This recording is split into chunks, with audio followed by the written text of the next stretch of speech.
Здравейте, хора! Искам да ви покажа, това е сестра ми, една моя приятелка, която ми казах, че ще дойде. Ето я. Казва се Веси.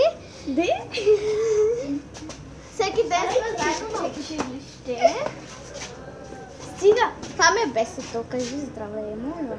Ало, мама. Здравей. Хей, здравей! Здравей. Те! Здравей. Хора! Здравейте, хора. Ай, чао. Така, сега ще проследим моята Бести, която първи път при мен. Да. Нищо, че сме от началото на годината Бестата. Хора, да ви кажа, че не само снимам клипче, защото съм на училище. Чак събота и неделя и петък ще снимам за 8 марта. Какво ще купа? Той сутрин. Да. И другите дни по-другите. Тя ще ми е помощничка.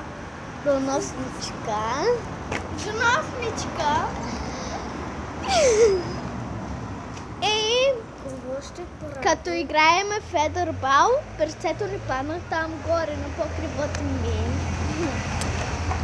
Що ще правим? Ще снимаме клипче. Ама как и се казва клипчето? Чак да го реших как ще се казва. Не казвай! Това не се казва! Показвам си новата, най-добрата приятелка. Новата сестра си показва. Да! Кажи да. Ти не га снимаш!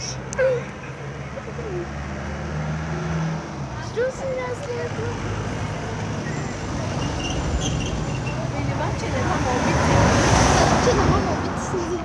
Къде е спага? Хора, ядох фафа с поко и склоще.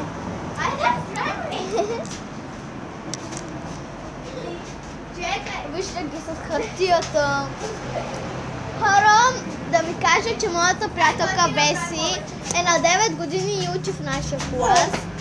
Аз съм на 10. Вижте как сме наредени. Юни е тя. Юли е Сашка. Аз съм Август. А септември е Мариана. Октомври е Александра. И декември Пало. Уважаваме се животите.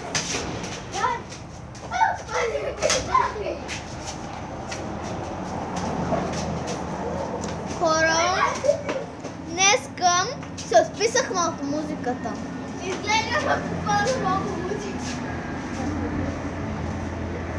Тоест, Весика изгониха от музиката.